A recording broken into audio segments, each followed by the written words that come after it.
Active listening is also key. Exactly. It's not just about hearing what the other person is saying, it's about showing you care about what they are saying. When you genuinely focus on the other person rather than trying to impress them with your own stories, you create a deeper connection. Welcome not only to the best first date ever but to a second and third date.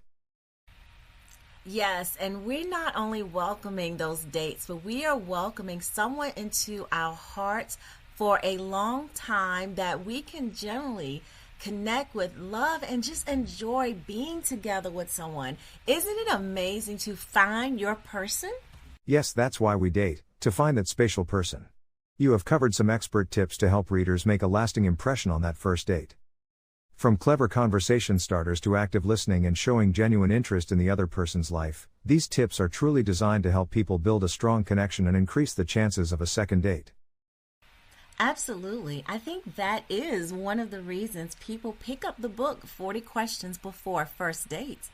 At this age, we are tired of the shenanigans. I have heard from my females friends they are over it. These are beautiful, smart women who are good human beings. How many first dates have you been on that seem like you have known each other for years? Probably zero. That's because we just call someone up, say, hey, let's go out to the movies, let's go dancing, let's just go out and have some fun. And then they go out on the first date when they really have not had any true conversations to get to know the person they are about to spend time with. And in this day and age, that's not always safe for women either. But the phone conversations and questions in my book increase your genuine interest in the other person's life. It helps you get to figure out who they are at the core. Is this someone I even want to invest my time, energy, and attention to in person, face to face? That's what builds a strong connection. First impressions matter. I want to engage about things that matter. Impress me with the emotional safety, intellectual conversation, and your pure intentions. Wow, let's catch our listeners up to speed. You would think you and I have been talking for hours already. No, we haven't, but the beautiful thing about connecting before you actually date is similar to what just happened here. We connected before we actually sat down to interview. So, what are some of the common challenges people face on first dates? Getting to know the person and making sure he or she is being truthful.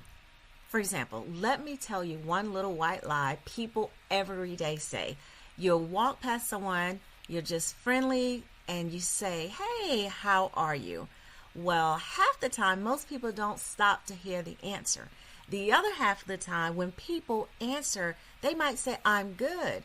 But that is not truly how they are feeling. So this is just an example of being truthful. It's not that we are walking around lying and making up stories. It's just that we are not in touch enough to be truthful in small conversations. That means when you start meeting someone new, the conversation isn't flowing naturally and you're overthinking it, and maybe you're saying what they want to hear. Because if you ask me how I'm doing, and if I'm having a bad day, chances are you don't want to hear about my miserable, horrible day. But if you are truthful, you get conversation flowing, you get things talking, you be honest with each other. Now it's going to build a certain level of trust with each other.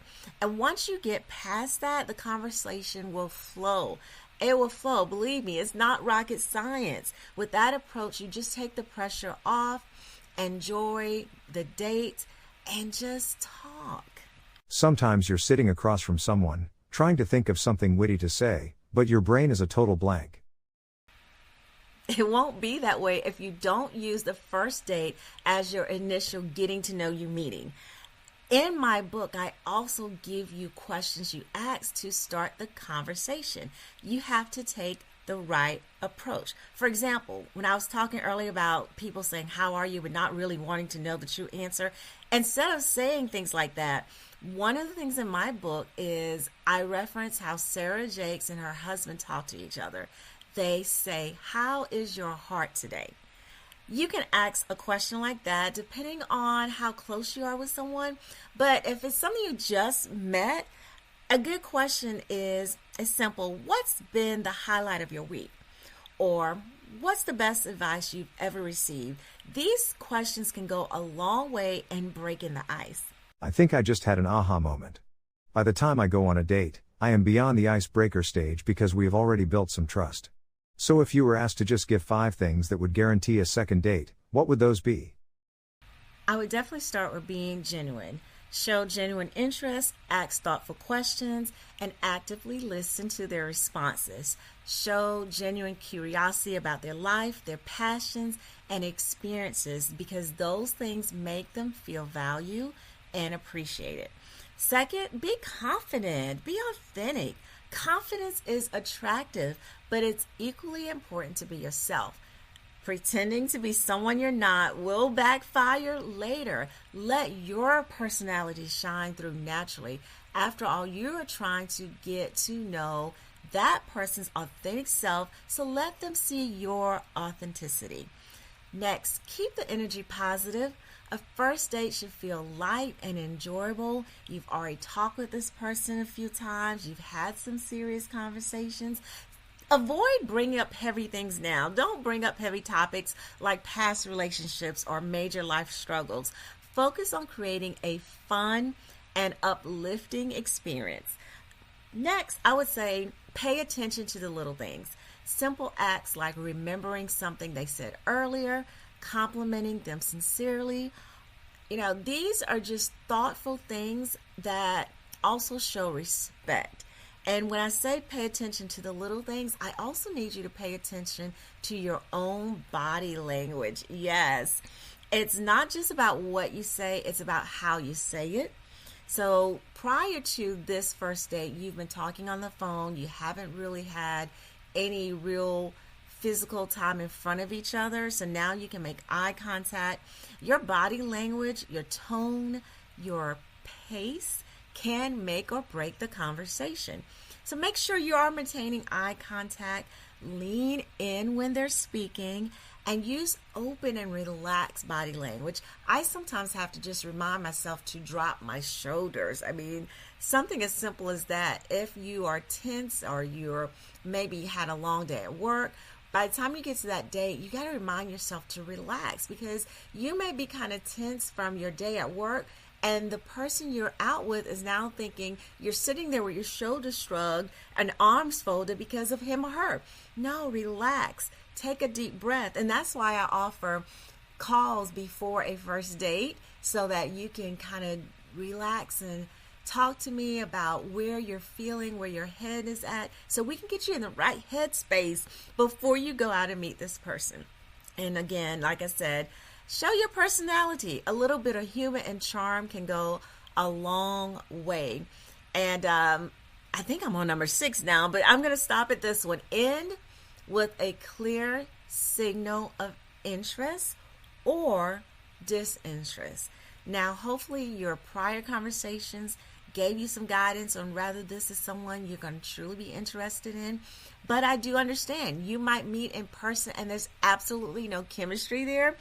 That may matter to some people, but also keep in mind that sometimes you may not have those butterflies in your stomach to start off with, but then as you get to really know the person, now you're starting to see them for who they are, and that is what should excite you. Think about the questions in the beginning of my book. Go back to what you want. Reflect on those questions that you answer at the beginning of 40 questions before a first date so that you don't blindside yourself because you're getting excited about the wrong thing or you're gauging this person's long-term ability to be in a relationship with you based on what you're comparing you should feel like, when sometimes what we think we should feel like has no bearing on what actually is going on in our relationship, because you're thinking one thing, trying to project one thing when that's not what's actually happening. Okay, so just be clear with yourself, be clear with the date. This removes uncertainty and sets the stage for a second date. Securing a second date often hinges on how well the first one goes. It's not just about looking your best, it's about connecting on a deeper level and showcasing your authentic self. Those are effective dating strategies that can help create a memorable experience. Yes, when you focus on building a real connection rather than just impressing your date, you lay the foundation for a potential relationship. I think all our listeners will make that first date unforgettable and ensure there's a second one. I hope so. There are many more practical tips in my book, 40 Questions Before a First Date, which is available on Amazon. I appreciate your time and you sharing these tips.